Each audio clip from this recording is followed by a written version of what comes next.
moved up, I just want to introduce to you all our second clinician for the day, Mr. Tim Blunk. Tim is a teacher at many schools here around town, most notably the Louisville Academy of Music, and he's also one of our LGS board members. We're very excited to have him leading his Fun with Fours workshop today.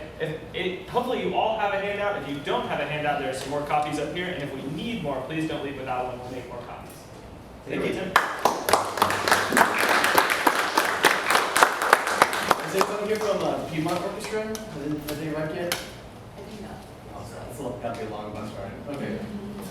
Well, my name's Tim, and I'm going to be leading us through a workshop on some ideas that I came up with to help me make my practice as easy as possible. I am a lazy person and a lazy practicer, and I love that about myself because it makes me find ways of doing things quicker and easier than, if I were spending 8 hours a day in the practice room.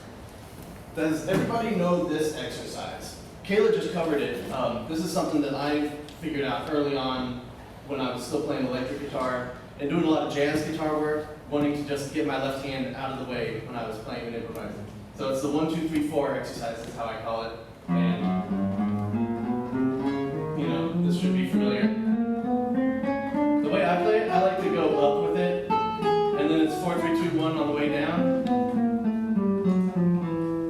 Just as like a general warm-up and to get everybody on the same page, let's take that exercise up and down the neck. I usually go from the 1st fret across and then up until my first finger reaches the 9th fret. And then whenever I get to the 9th fret, I shift back down, and then it's 4, 3, 2, 1 across and all the way back down. This should take us about 3 minutes if we do it, and it'll get us nice and warmed up and started on the same page.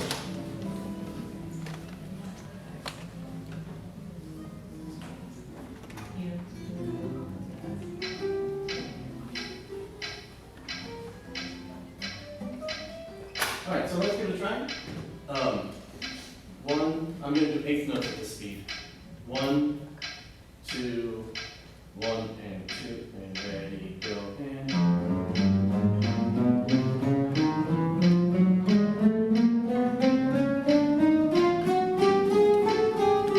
Yeah, so 4, 3, 2, 1 here. Now we're at the 2nd fret. And when we get back here, we're going to shift up 1, 2, 3, 4, and that's the whole pattern.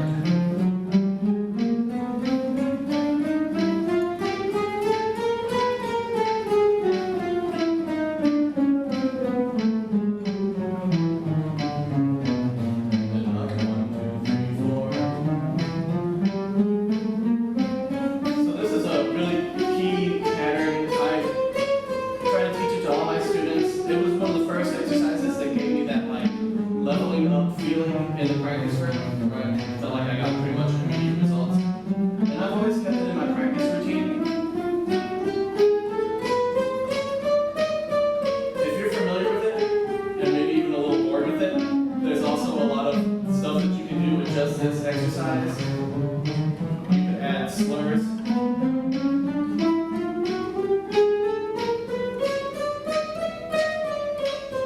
3, 2, 1 down. I like to do speed bursts, so like 4th string, anything like that.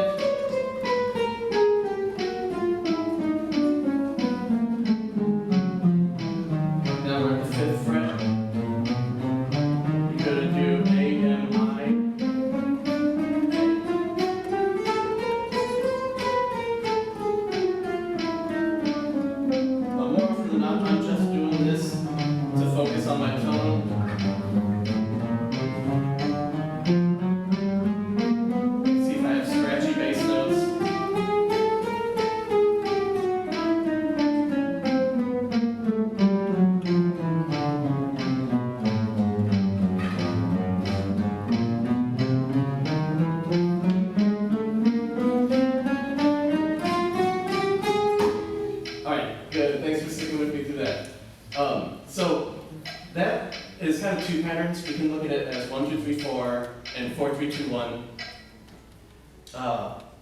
I started to try to figure out how I could get more out of that, and you saw how I've incorporated some other techniques into the basic pattern, doing slurs, playing AMI fingerings through it, doing speed bursts with that.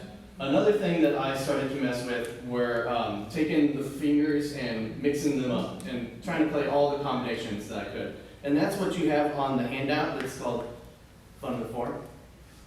You'll see that it's kind of split up into 4 boxes, and there's 6 patterns in each box, 24 patterns total. So one box, top left-hand corner, that's like the 1 group. They all start with 1s. Then you have the 2 groups, the 3 groups, the 4 groups, and with all those, you have every single combination of fingers. And when I first had that, I was like, okay, well now what do I do with it? And my first step was to try to play that on 1 string and just go through all the patterns. Now, we don't have to go through all that just now. Let's see if I can get this back up.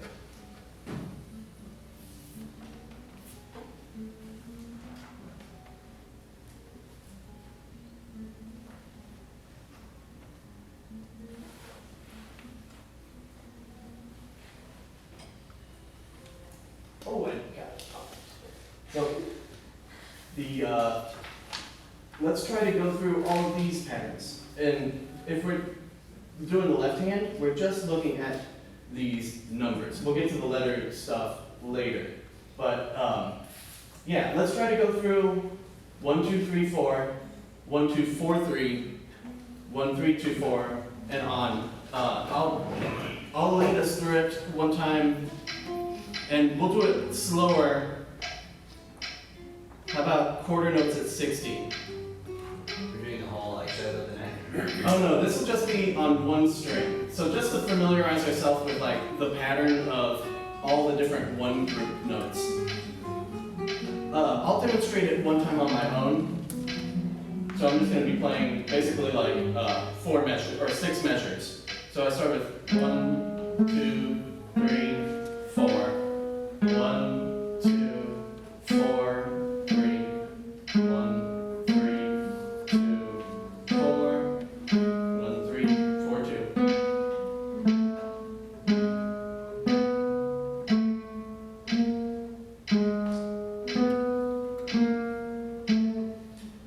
Let's try that together. 1, 2, 1, 2, ready, go. 1, 2, 4, 3.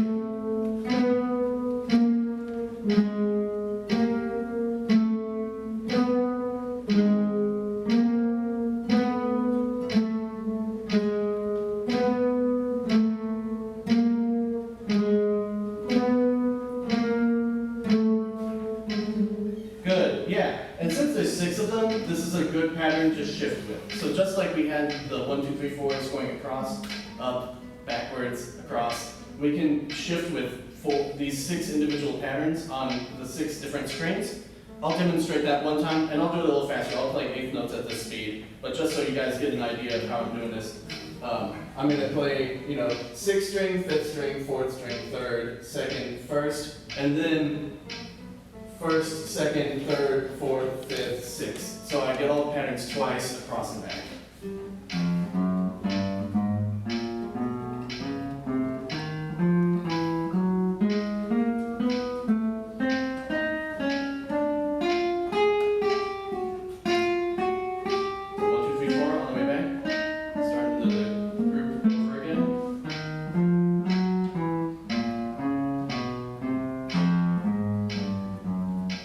Let's try that together, and we'll do it quarter notes one time.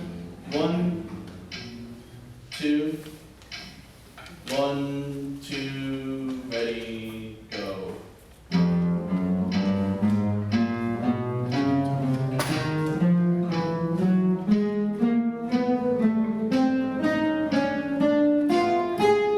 then starting with 1, 2, 3, 4 again.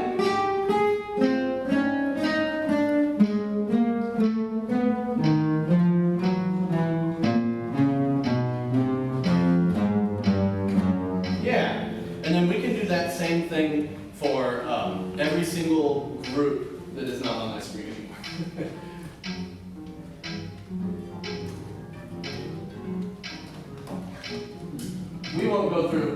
that because I think that we are going to run out of time before we get through every single one. But this is a good thing to practice. It's one of those exercises where, like, after a certain amount of practice, you get it, and it becomes something that you can use as a warm-up, rather than the kind of, like, insurmountable challenge that you practice every day and hope you get better at. This is just something that I've worked on, and it becomes part of my arsenal. It becomes natural, just like the 1, 2, 3, 4 patterns do, and yeah, something that I can just bring up as a warm-up.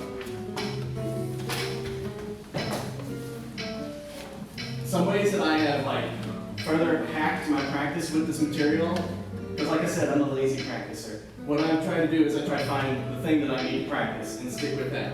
So instead of going through all 24 patterns on all 6 strings, maybe I'll try to go through them all on a single string. And then if I'm doing that, I might stumble on one pattern. And then that's the pattern that I like. I decide I'm going to bully that pattern.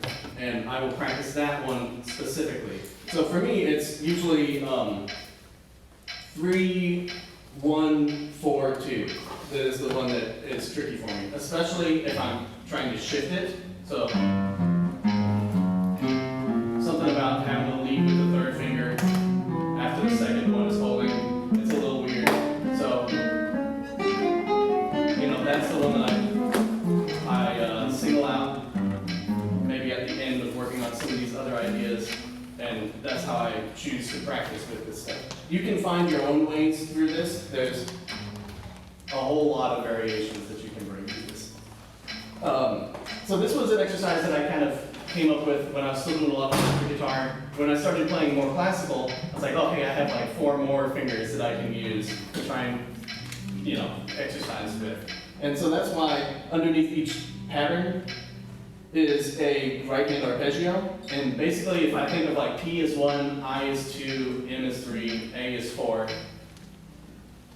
then I can take P, I, M, A through the same 24 permutations.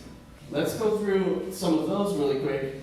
These are a little simpler because I don't have like so many strings to shift through, so I pretty much exclusively practice this in those groups like I was doing with the one group earlier. To demonstrate what I mean, I'm going to play these 6 patterns, and this will be like one thing that I practice, and then I'll move on to the next group. So.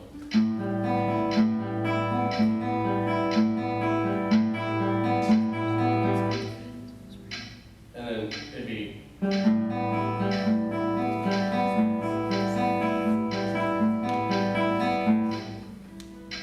Trying to coordinate that, trying to get all of them comfortable, trying to get the emphasis in the right place. So in like a pattern that starts with A, I really want to hear like a 1E and a 2E and an emphasis, instead of having my ring finger being weak and maybe my thumb being louder and that whole mess going on. So let's try to get through a 1 group, or the P groups of these arpeggio patterns.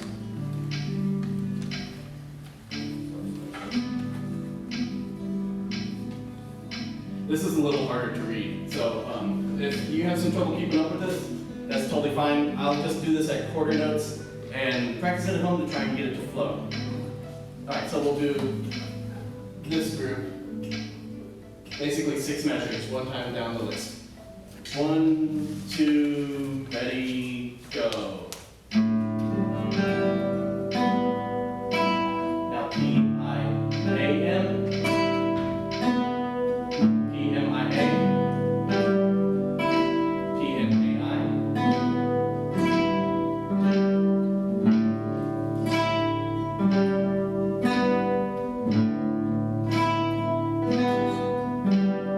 Yeah, great.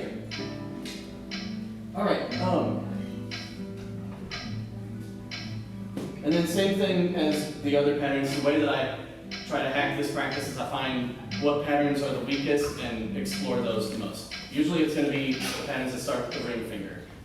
That is the weakest finger on the hand.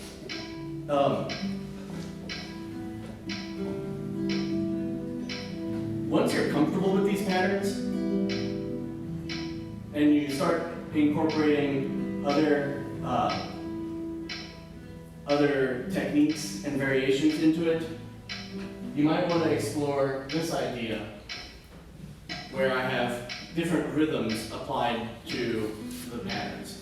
I really like this. This is kind of like the thing that I don't know that I can get much out of these patterns beyond this.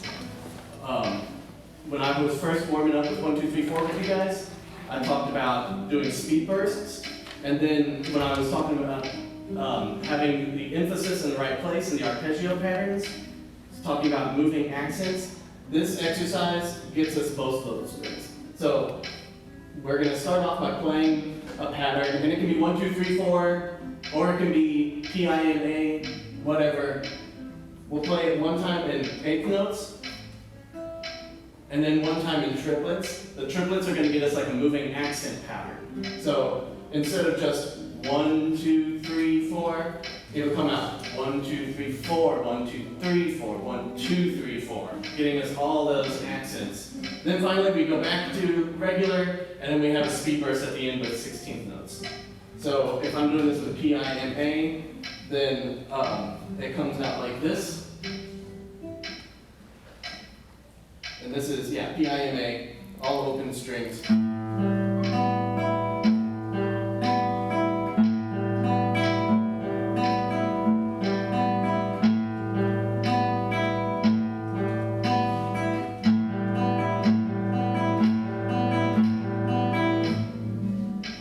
Yeah, let's try it together.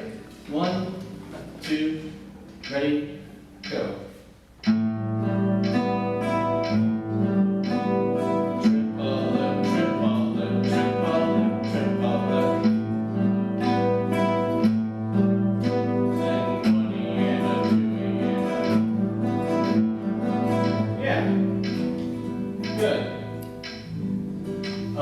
PIMA is going to be the easiest one to do that on, just for kicks. Let's try it on a harder pattern. Let's try it on the next pattern, PIAM.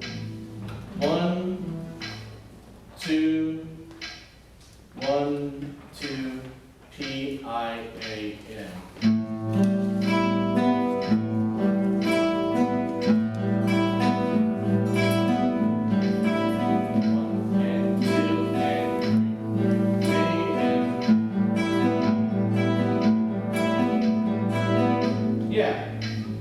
So to me, this covers a lot of different territory. It gets me practicing that right hand pattern. It gets me incorporating speed bursts, and it gets me incorporating shifting emphasis. To go back here, that's a lot of patterns. If you have shifting emphasis right here, then you can get 24 variations if you're just practicing this one thing. So this is kind of a mathy thing, but like PIMA is the same as MAPI. It's like rotated, and your shifting emphasis that you get from the triplets does that. PIMA and then MAPI. It's right there. So this helps to cut down on the practice even more. And when I practice this, I'm really just doing this group, like this. And then when I find the like pain in the butt scale or arpeggio, I spend a little bit more time on that. And that's all you gotta do with it. Let's wrap up by doing the same thing with the 1, 2, 3, 4 patterns. Now here, I do have the shifting notated in. If you wanted to leave that out in your own practice, that's fine. You can do this on just one string. Tim, you have 5. Thanks. So here it is on one string. Oh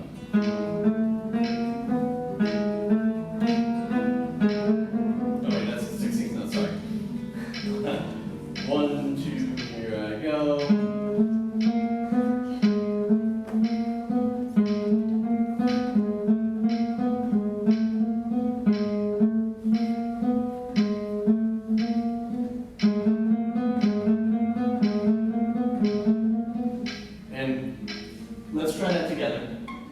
Then we'll try shifting it. 1, 2, start on the third string. 1, 2, ready, go. 1 and 2 and 3 and 4 and triple it, triple it, triple it, triple it. 1 and 2 and 3 and 4 and 20 and 2 and 4 and good. All right, and now let's try shifting. I'll slow it down a little bit more for this one. So now we're at quarter note equals 50. A good place to start with this is 60, and then I look at 120 as being like the upper limit of it. Approach that at your own risk. All right, quarter note to 50. Let's try the pattern shifting as it's written on this handout. 1, 2, 1 and 2, and ready, go. And 1 and 2 and 3 and 4 and triple it, triple it, triple it, triple it. 1 and 2 and 3 and 4 and